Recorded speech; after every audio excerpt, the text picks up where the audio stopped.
I'm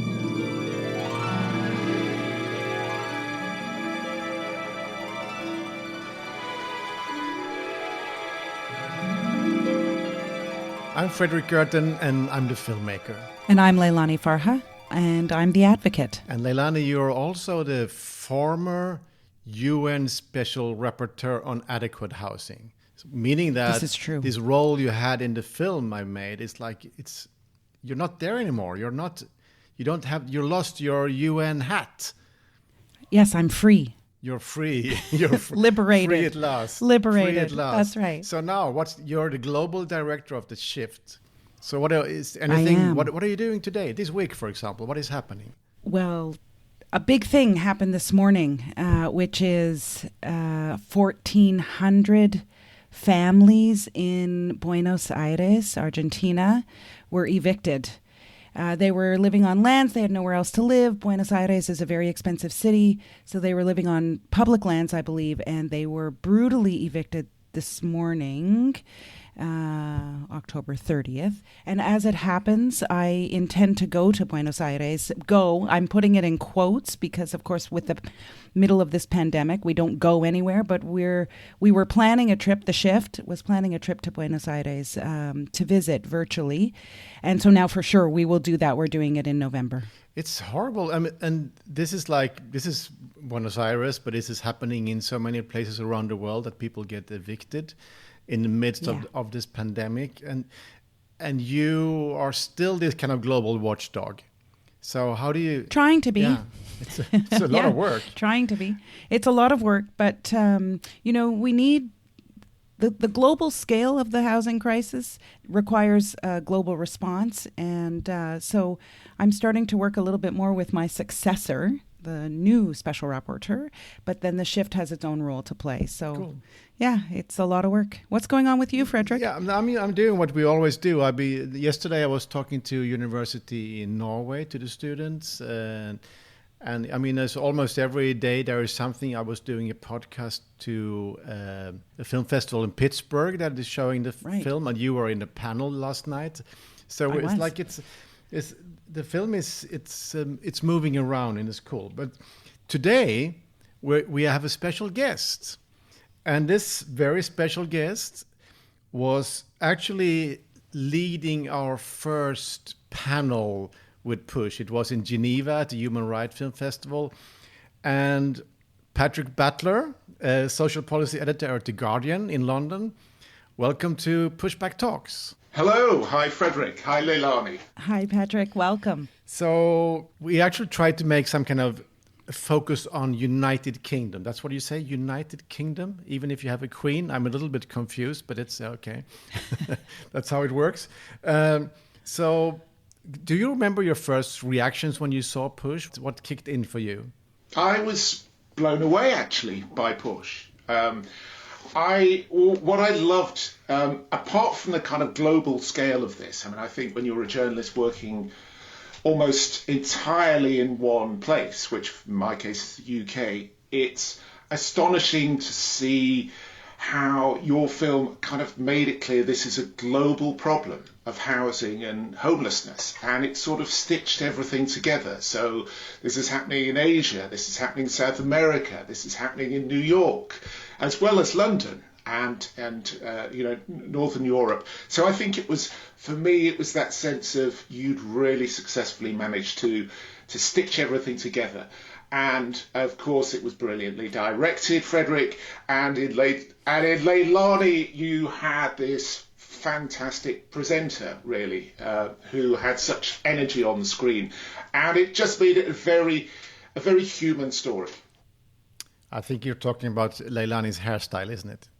No. Sorry, bad joke.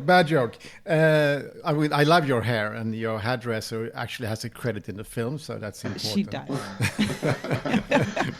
But then we met in London again, Patrick, for the UK release of the film, which was actually 1 week before everything closed down.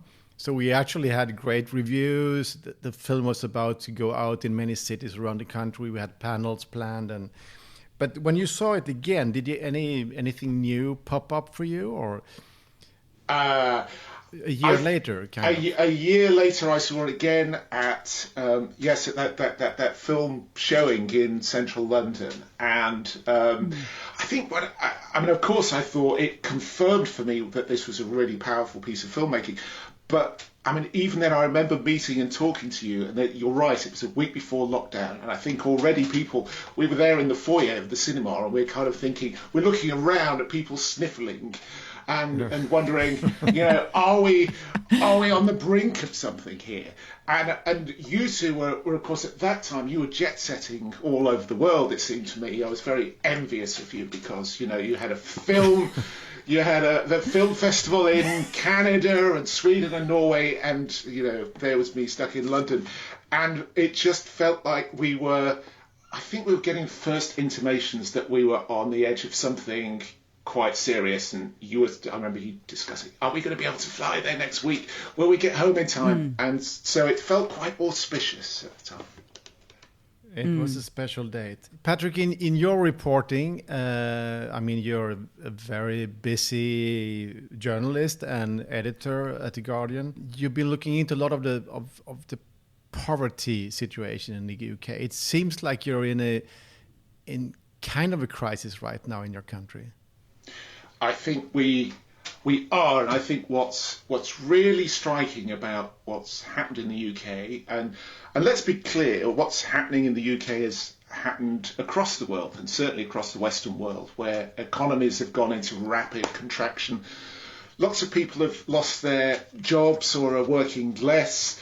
They're reliant on social support, and all these are common across the world.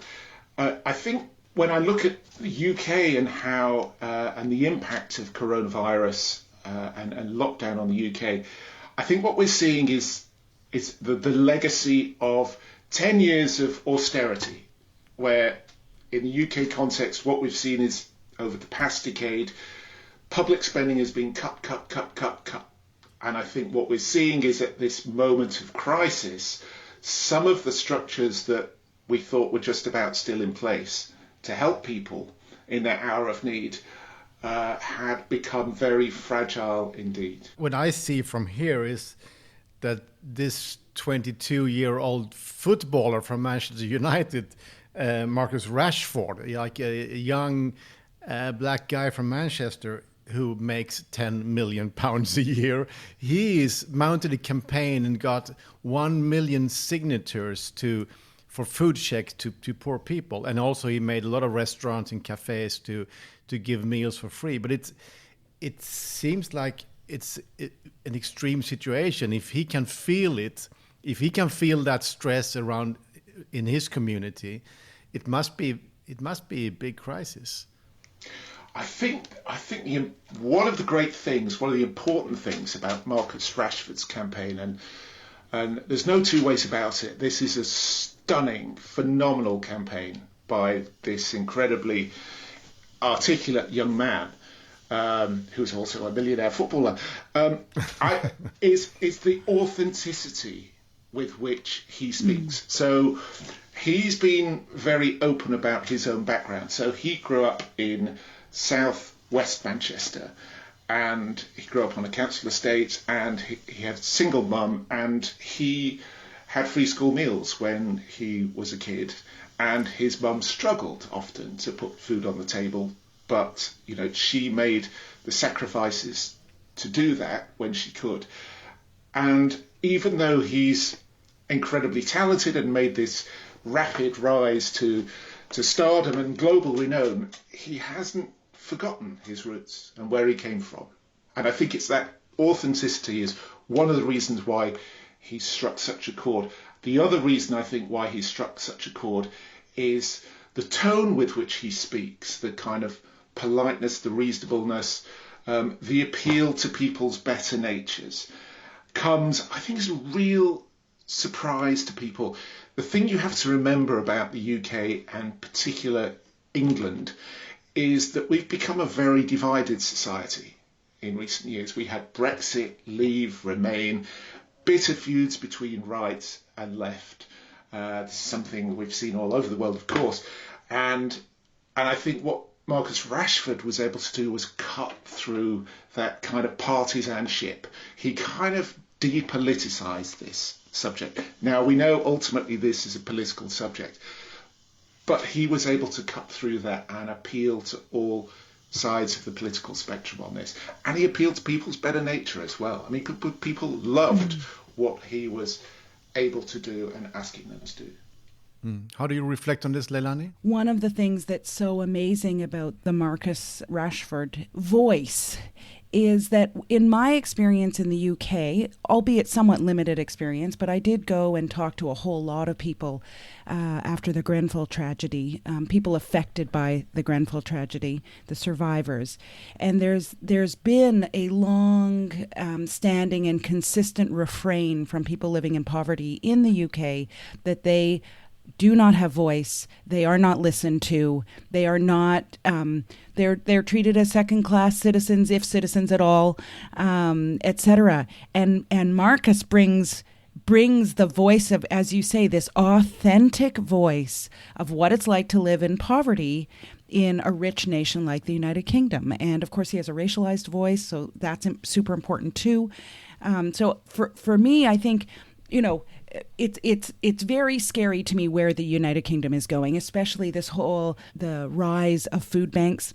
I live in a country where food banks came about as a result of neoliberalism, and as you say, the 10-year legacy in Canada is a very much longer legacy of a kind of austerity or structural adjustment program in this country. And once you go down the food bank road, it's the return from there is very difficult, I would say. But I do think that shining a light on this food issue in the UK and it being done by a footballer, I think it's brilliant, actually. But it's also a bit scary because, I mean, here in Sweden, it's different. I mean, my dad he went to the soup kitchen when he was a kid in the 30s. That's a long time ago. It's actually his 91st birthday today. I just talked to him. But I mean, for us, it would, food banks is like, it's nothing that happens here. Every kid has a school meal, it's like it's still functioning. So hear it from a Western European country like the UK that you have 1 million people signing in that we need food to poor children. It's like it's unheard of. It's like it's scary, and it's also something that is in the news, in the global news circle. It's not in there. There is so many things that's cooking around, but it's all this kind of who's winning in the swing states, and and it's like Brexit. There is so much noise, so the real stories are not coming out. So it's cool that somebody actually breaks through. We met in London a long time ago when I was filming Push. And I remember we went to this, I don't remember the area was like this new, really big condo building shooting up. And remember we were not allowed to film inside. It was a storm outside, but it was like, what was the name of that area? It's Hoxton, which is very much a sort of quite glitzy upmarket place with a kind of hipster legacy, but I suspect that most people who live in those houses, not houses, by God, no, these are these great apartment blocks. I suspect very few of them are hipsters. They're too rich for that. And I guess some of them are also these dark towers. I mean, so not everybody is. People don't even live there. But I also remember we went to a pub you were interviewing Leilani, and that. I remember it very well because it was so noisy. Yeah, but it was a pub that actually was saved by the clients because it was about to get kicked out, and then the clients really made a campaign. So the lounge part of the pub went to be like an upmarket office, but then the pub was still running on a very small space. That's why it was so noisy, Leilani.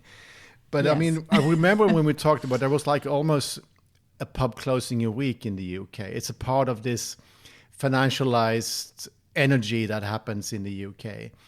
Is this still something that is you can feel that your country is changing thanks to this, the energy of money? Well, I think up to March, things were going pretty much as they were before. I think there was there was sort of unstoppable kind of motion towards the things that you just talked about, this financialization, the investment in these huge anonymous housing blocks. And I just wonder whether that has stopped now. So what we have seen over the last 6 months is a disruption of that trend. And I think it's probably too early to say, yes, it's stopped. I suspect at the very top end, where you're talking multi-million-pound apartments in the very centre of London, you know, your Kensingtons and Chelseas and so on, I suspect maybe not. What I do hear is that as soon as you get out of the centre of London to the edges, what you might call Zone 2 in the on the tube map, Zone 3, private rents are coming down, and this is quite interesting, often by up to 20%. And I think the reason is, of course, lots of people who were kind of climbing over each other to renting these places and pay huge amounts of rent every month were now furloughed, or they were told to work from home. And often, rather than work from home in an overpriced London rental flat, they went home to their mum and dad's house, for example, or they decided we're going to move out of London altogether to somewhere much cheaper. So you have this phenomenon. And also the touristification, I was just about to say. Yeah. I mean, the Airbnbs and the short-term rentals is like a big chunk in every big city. So, of course, if people are not coming to London, it's changed things too. Yeah. Yeah, I mean, I know globally we're seeing that a lot of those who own units intended for the short-term platforms like Airbnb and HomeAway, those are being converted into longer-term rentals.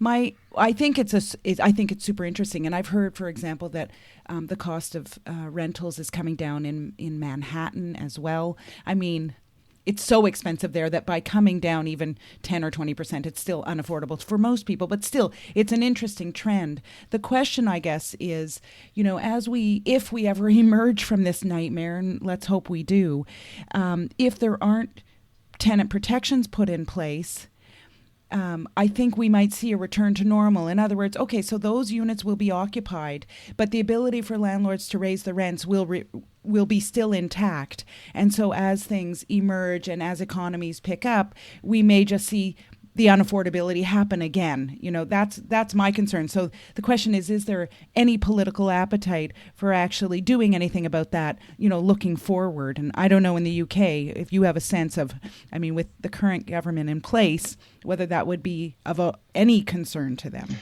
I think for the current government, this is a kind of existential shock, because deep in the core of this government is an idea that the market is going to sort everything out.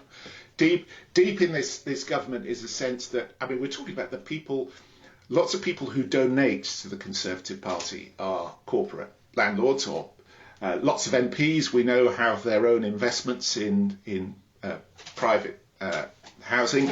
So I think you're talking about trying to change the mindset of a government that really thought that this was the natural order of things. And I think thinking newly about how we're going to do things in future, I don't think they're anywhere near thinking about that yet. What we have seen is that they have taken steps, thankfully, to delay evictions. So where people private renters haven't been able to pay rent because they've lost their job, or they're no longer able to work the hours that they did previously, their income has gone down.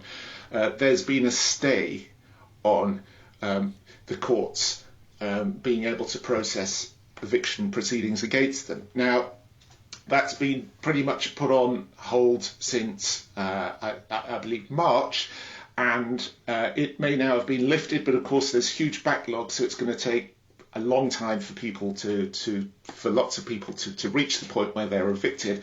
But at some point, they're going to have to address it. What about the local governments? Are they in London, for example? Is there any different action from them? I think local government, as I mentioned earlier, they've had 10 years where they've lost effectively 50% of their funding. So their spending power has gone down massively. So 50%. Yeah. So their ability to intervene meaningfully, and for them this is in two areas. One is kind of investing in housing, which they've been prevented from doing for a long time. So particularly social housing, that's affordable housing, low rent housing. That's one thing that they have struggled to do. The other thing they have to do is support homeless people. And as we know, over the last few years, there's been a massive rise in numbers of homeless people. And again, they're struggling to provide the kinds of support for homeless people through the provision of temporary accommodation, for example, which they're legally obliged to do. So I think there's a lot of goodwill on the part of local government, particularly in the big cities, because they know this is a massive problem. Homelessness is a growing problem. But how far they have the resources to do this is another question. Can I dig a little bit deeper, Patrick, on this homelessness issue? Because when the pandemic struck, I was watching governments around the world, like, what are they going to do? And I knew as soon as the World Health Organization said, the only prescription we can offer here, because we've got no medicine, is for people to stay home, wash their hands, and physical distance. And most governments moved, except for the government of Sweden, moved quite quickly into that mode. That was the health policy of every level of government around the world. So I was watching. So, well, stay home. Well, what does that mean for people living in homelessness? They can't stay home. And so I saw the UK government act quite swiftly. In fact, I think it was quick out of the gate, quicker than most governments. And what they did was they, at least in the City of London, I'll say, because that's what I was really just watching the City of London, people were put into hotels, for example. Some people were housed at Heathrow. My question is, what is going to happen if you're saying councils have lost 50% of their funding and they are responsible for helping people who are living in homelessness? So, I mean, this pandemic is not ending. The numbers in the UK are a nightmare right now.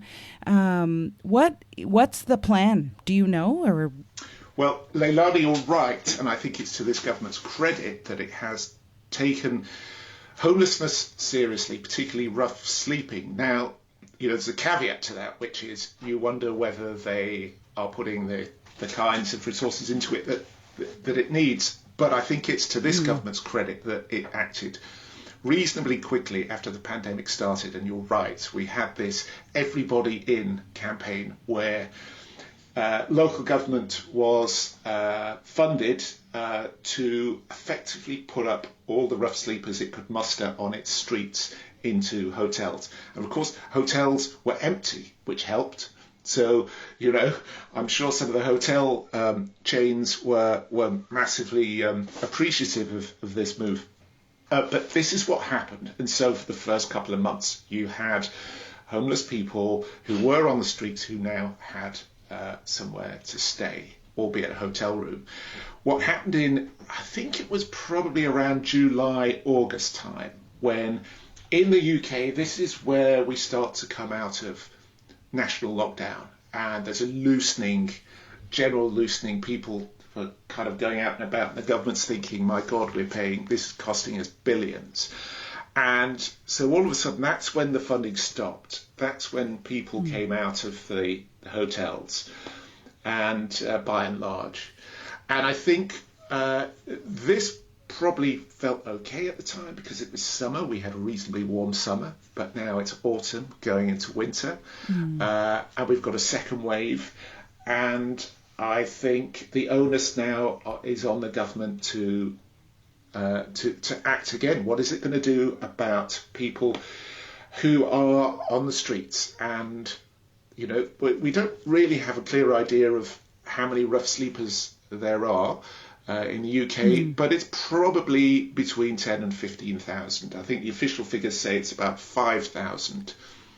Wow. So it's a lot of people, and I'm not sure whether the government is proposing to put them all up in hotels over Christmas, and I think it's going to be something to look out for.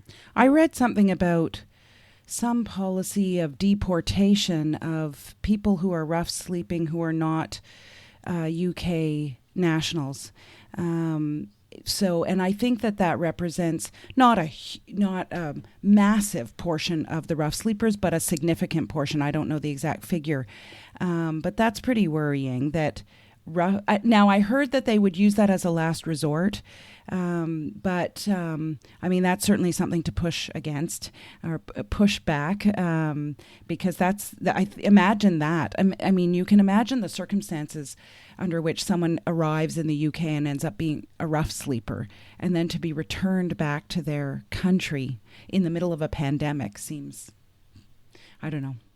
Well, I think, mean. It's mean, but I think we have to see the politics behind this. And certainly the Home Office, which is the government department in the UK, which is responsible for immigration, is very keen to constantly project that it is being very tough on migrants. So at any opportunity, it's particularly if you've got this is a classic, what they call the dead cat tactic, where if you've got a raging problem, like the pandemic, then you throw a dead cat on the table and everyone is distracted from the main problem and looks at the dead cat. Shifting the focus is a classical technique of the powerful, and they have tons of really sharp spin doctors. There's a strong tradition of that in the UK, and we need to look out for when they are trying to shift the focus. And our job is, of course, to try to shift the focus back to the real stories. That's right. I have something else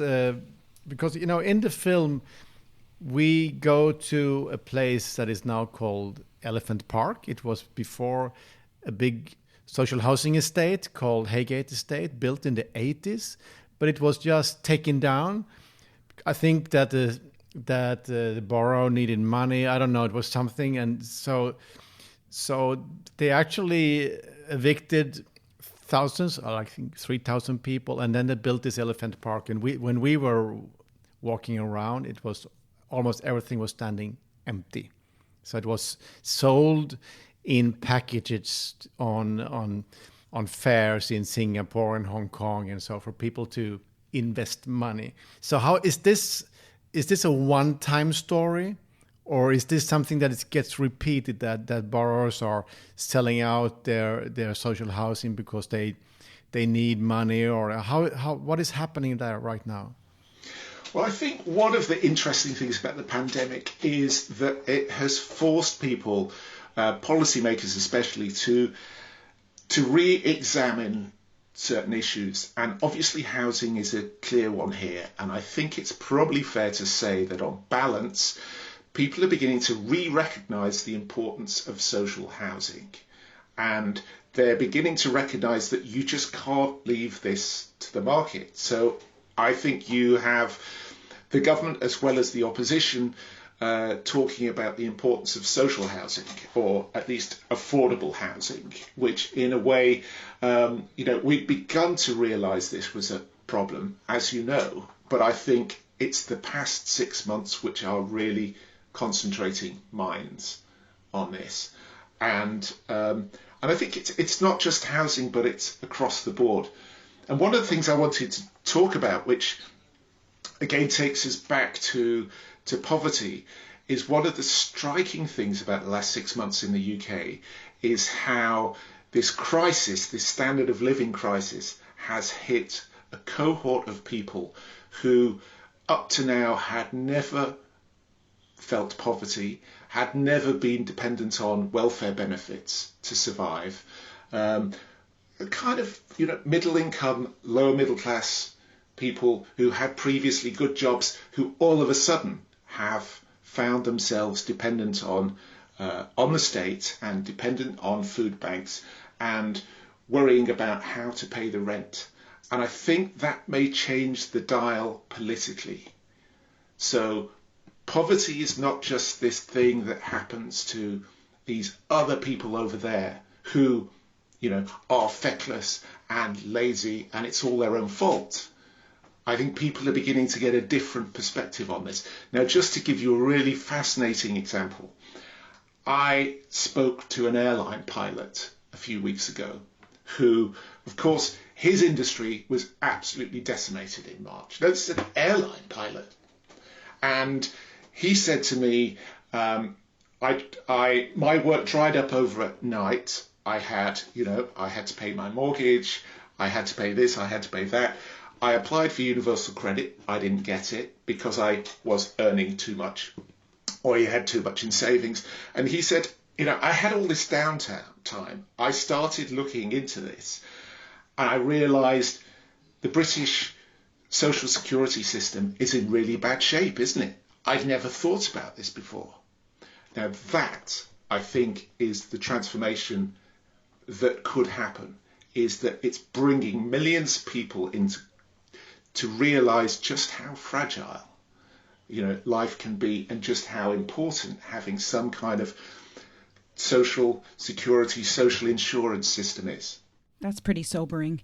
And do you think, Patrick, it's that this is much deeper and broader than the global financial crisis in 2008 and 2009? It feels, it's difficult to say, isn't it? I think this feels much more universal in its impact. Right. So I think going back to 2008, 2009, just talking to people about that, I think you saw certain sections of the economy really badly hit, but there was no sense of it being, a national lockdown. There was no sense of it being this grave recession.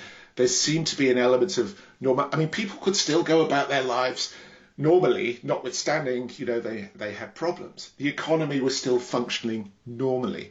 And I think what's different about this is it goes wider and it goes deeper. But I think, the scars will last for quite a few years. One thing we talked about, regarding the 2008 crisis, is that it's bad news for us is also sometimes good news for others, talking about the private equity and the hedge funds. So, I guess it's not happening already, but can you see that there are forces that will take advantage of this situation now, that it's even more changed the power balance in your society? I would say this is not an area of expertise for me, but I would say there are indications, aren't there? I was hearing this morning that the increase in profits for people like Amazon, for example, have been astonishing over the last 6 months. And obviously that's partly to do with their business model, which has been able to capitalise on the fact that people can't go to shops so easily. But it does seem to me that there will be people out there who have a huge amount of capital to invest and who will see opportunities in the crisis. Now, I'm not close enough to see whether that's actually happening, but yeah, for sure. In housing, if it turns out that we have, for example, a lot of private landlords in this country are kind of one man, one woman bands where they've taken out a loan to buy a flat alongside their own house, and if they can't cover their mortgage payments on that second flat, for whatever reason, because they can't charge the same rents, they're forced to sell. Will there be a glut of properties coming on the market? Who's going to buy those? So I guess there will be opportunities, and as you say, it may not go the way that we particularly want it to go. No. Okay, we're running out of time, but there is one thing that I would, just a quick one, because we also met outside Grenfell, this social housing, 72 people died, and it's been a big issue in the UK, like a big scar in the soul of the nation in some way. Can you see that this horrific happening is changing something in the policies of your country now? The memory of I Grenfell? think this is an interesting one, isn't it? Because my views are slightly shaped by being in the media, where you have this fast turnover of issues. So, there's Grenfell and austerity, but then there's Brexit. And after Brexit comes the coronavirus crisis, which just takes over everything. And I think it's important that we don't forget Grenfell and what it stood for and the causes of that. And certainly the Guardian is diligently sort of reporting the ongoing public inquiry into the Grenfell disaster. So we are seeing some interesting findings coming out of those hearings. Now, whether or not people will still remember the significance of this 4 or 5 years on outside that group of people who were directly affected is going to be an interesting one, simply because there is so much competing for people's sort of eyeball space, their bandwidth. But I think I think one of the things about Grenfell is people don't forget because it was such an awful, terrible symbol. All you need to do is see those clips on YouTube of that tower blazing away, and it reminds you. So I'm hopeful that we won't forget the lessons of Grenfell, but so much happens so quickly. So it's a little bit up to us to keep Grenfell something that we shouldn't forget about. Exactly. Yeah, I mean, it's interesting. There is a movement of all the people in the UK living in buildings with that cladding on the front of their buildings. And so in that way, Grenfell will be remembered and kept alive because they're fighting tooth and nail to have that cladding removed, but not at their own expense because they're not able to afford to pay for the removal of that cladding. So, I mean, that way. And I also wonder if there isn't a broader thing that might happen where folks who are really struggling start banding together a little more. So the folks who survived Grenfell start banding together with the folks who are really suffering poverty and exclusion in UK society as a result of the pandemic. That will be interesting to see if there's some sort of cross mobilization. I mean, I agree there, Leilani. I think one of the interesting things to look out for with Grenfell is the way in which, when the inquiry report presents, and I don't remember when that is, but when we finally have the reckoning with Grenfell, to what extent this will be seen as just a problem with the Royal Borough of Kensington and Chelsea, which was the local authority. Was this, something that was just a kind of rogue council going out on its own as an outlier? Or are we going to see this as something that's much more structural? The kind of lack of regulation, the cost cutting going on in the building, all this kind of thing.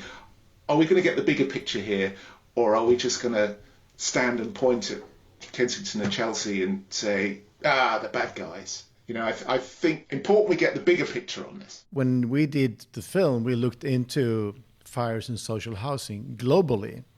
So even in Sweden, this nice little country, we have more fires in something that's would be called social housing, which we don't have that model, but still.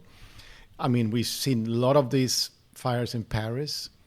We were in Chile. I mean, there's a lot of fires in poor areas. So there's also a global pattern that there are more fires where poor people live. So this is something we also should keep in mind, Leilani. Yeah, I think that's really interesting. I did a piece of work recently with some folks living in kind of council estate, in Melbourne, Australia. And they were put under a hard lockdown during the pandemic, and a very hard lockdown. They were given, I think, 24 hours notice of this lockdown. I say their human rights were being violated. They didn't have access to food and medicines. This is a refugee and migrant population, and a lot of psychosocial disabilities. And there, as a result of this hard lockdown, there was an increase in attempts of suicide and all sorts of really horrible outcomes in the face of this pandemic. What was so interesting to me was that the residents of those council estates really identified with the folks in Grenfell. I thought that was a very different circumstance. I mean, we're talking lockdown versus fire, but that feeling of voicelessness, lack of power, lack of political clout, etc. They identified themselves with the Grenfell Tower residents and survivors. And I think that's, if we'll boil that down to a challenge to journalists or maybe to politicians, that there are voices in our society that we don't listen to. And that goes the same for Sweden, where Blackstone has been, with this renovation wave we have around, in many other countries. So these voices, and journalists has a big job to do here to bring those stories up to the front pages. Not that easy, I know. Pushback Talks, it's something we do every week, Leilani, Farah and me, because we want to stay relevant. We want to keep talking about important stuff, deepen and update stories from the documentary Push, where Leilani is the big hero. And today we talked to Patrick Butler, social policy editor at The Guardian. Thank you very much, Patrick, for being on our show. You say show, it sounds like a big time, but I'm standing here behind my computer. But anyway, very nice to have you, and I'm sure, I hope we can keep talking, because you give us a lot. And thank you, Miss Farah. You're special. Not so special, you lost but it the was a title. pleasure. That's true. You're not so special rapporteur, but you're still special. Not so special. Thank you very much. Oh, and if you want to support Pushback Talks, you can always go to something called Patreon, patreon.com, and then go for Pushback Talks, and then you can support us, because we are doing this without any money at all, which is like crazy and stupid, but that's how we roll. Thank you, Patrick. Yeah, crazy and stupid. Thank you too. I've really enjoyed it, and I have to say it's been as you know, I came to this desk thinking, my day is so stressful, and I actually feel like I've just had coffee with a couple of friends. So it's been a delight. Wonderful. Thank you so much. Thank you, Patrick. Thank you, Patrick. And Leilani, next week we're going to talk about Spain. We're going to we're going to dig deeper into El Estado Español. So let's go for that. We are. Okay. And now it's time for me to walk the dog, and it's garbage day. Garbage day, and the dog will go crazy. And it's garbage day in my borough of Islington too. So there you go. What a strange coincidence. There we go. It's garbage day. Yeah. It's all garbage. It's all garbage. It's also Friday, so let's enjoy it. Take care, and thank you very much. See you soon. Yeah. Bye. Thanks. Pushback Talks is produced by WG Film. To watch Push, visit pushthefilm.com. You can also support us by becoming a Patreon at patreon.com/pushbacktalks. Thank you so much for listening, and we'll see you again next week.